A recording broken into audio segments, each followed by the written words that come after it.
right, let's talk about Creighton Providence. T.O., you're a Friars guy. Wasn't the greatest performance from them? No, I mean, look, there's going to be nights when you just don't have it. You just hope to God that you can defend and rebound at a level that can keep you in it. And then they run into a buzzsaw. Creighton team guys, it's playing better than anybody in this league right now. And I know they're young. They've been playing young guards. They lose Nimbard earlier in the season. And it's for these guys. Rati, pronounce it for me. You got it? And Nikashvili. You like that? I'm not even going to try. That's when you need a nickname like a few years ago when everyone just went Sandro for Seton Hall. Everyone's like, I ain't saying Mamu Kalashvili that many times. But that's 10 times easier than that one. I can't even dive into that. I played in Georgia, Nikashvili. Oh my. I played there. It's an awesome country. Got stories for days on that. But nonetheless, I thought he stepped up. I thought he was really good tonight. And McDermott coaches the heck out of him. Him and Trey Alexander. Alexander might mess around and be a draft pick by the time it's all said and done. Good size, handles the ball. You know what? I called about 7 or 8 Providence games this year with Fanta for Fox. Here's the 2 aspects that surprised me about tonight. I was not surprised about Creighton's offensive possessions at times, because you're absolutely right.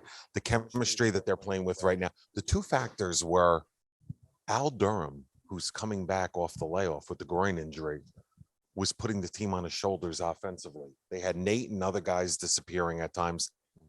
And then the other factor that surprised me was Creighton looked like they had 6 guys on the floor sometimes against Providence defensively in the half court. When have we ever talked about Creighton defensively like that in the half court this year? I mean, Providence, there was points where Providence's guards, Bynum, we're talking some of the better guards in the league, couldn't get into the paint on dribble penetration. McDermott did a great job tonight. Yeah, and I made that exact point for Arthur Kaluma, who's going to join us here in a second. Creighton, what you think about them, right? When you think about a Creighton basketball team, pace, space, tons of threes, tons of offense, don't really guard anyone. That is not this team at all. And they have the anchor. They have the anchor inside with Cal Brenner, who can guard Nate Watson one-on-one, and he doesn't need help, so you can stick out on some of those other guys that are able to hit shots. But we're going to Kaluma. So we're going to the Kaluma interview right now. So Terrence, T.O., try to jump in here. Let me send it to the Arthur Kaluma interview that we got earlier tonight.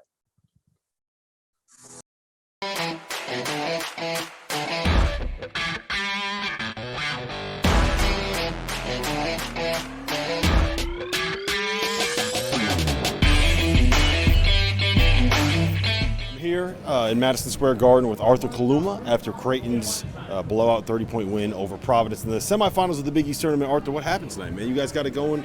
It didn't go so well when you were at Providence last time, but what happened tonight? What changed? Yeah, we just came together as a team, got a lot of stops on the defensive end, and then it let it float into our offense. And once we get it going, we get it going. Yeah, once you get it going, you got it going too at the end of the first half. You scored 10 points, I think, in the last 6 minutes. It was a 27-2 run you guys went on over the end of the first half, start of the second half. Is that just when you guys get in rhythm, when you see one guy make a shot? Like, what happened there? I mean, just let the game come to me, honestly. I mean, I was just didn't want to force anything, trying to get the best shot possible. Once I saw I started getting hot, I took a heat checker after the steal.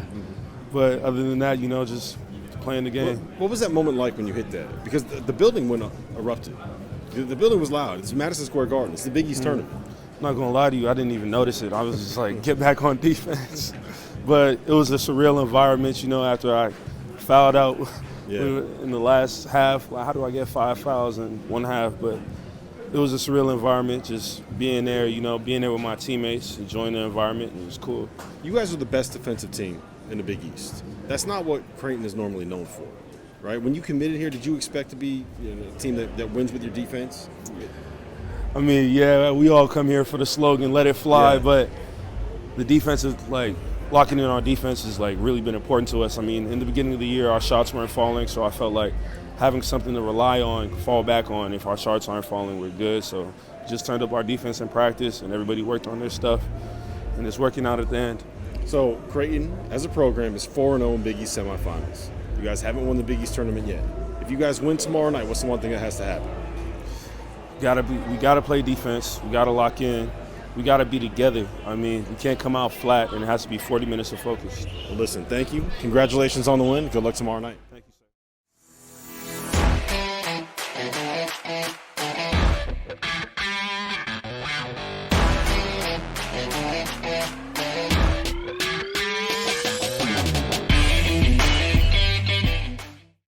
That was Arthur Kaluma. Always appreciate having a chance to connect with him. And look, he's just a freshman, Vin. He's a stud. You know who else is a stud? Trey Alexander. You know who else is a stud? RJ Nemhard. You know who else is a stud? Kalkbrenner.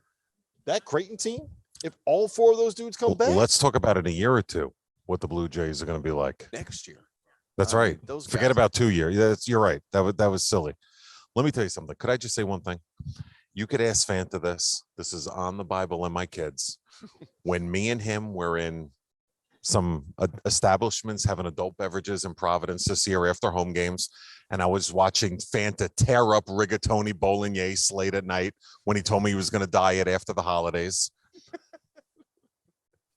I cannot tell you how many times over adult beverages I said, you have to get me on field of 68 just once this season. He said, yeah. And then today it all found itself. I got to thank you guys. You guys are studs, tremendous. Keep up the great work. It was awesome to catch up here. We got about 30 seconds, Theo. Give me your overall big picture thoughts on Creighton. Can they beat Villanova tomorrow? I think it'll be a lot closer than what people think it is going forward, just because they're playing so well and they've got size all over the place. Kalkbrenner can change the game. It's going to be interesting to see what Villanova does offensively to pull him away from the basket. You get him away from the basket, they're going to be able to have a lot of success. Going to see how that 5 matchup works out for both Good point. teams. Yeah, and if the one thing I do like about this matchup is that there is going to be size in the backcourt and on the perimeter for Creighton that's going to create difficult matchups.